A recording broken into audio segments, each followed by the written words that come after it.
Veterans Day tomorrow. Marine Corps vets were honored today in Normal on the 250th birthday of the Corps.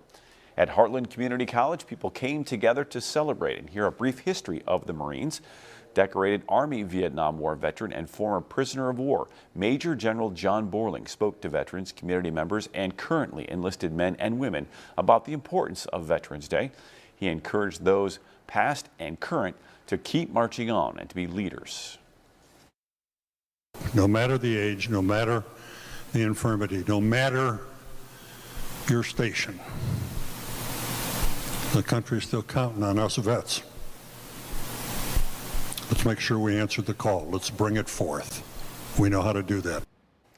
Following Borling's speech, the oldest and youngest Marines were invited to cut a ceremonial cake and offer some food to everyone there. Military-connected students were also invited to explore the Penn Family Student Veterans Center, which helps provide resources and support for more than 150 veterans and active duty members.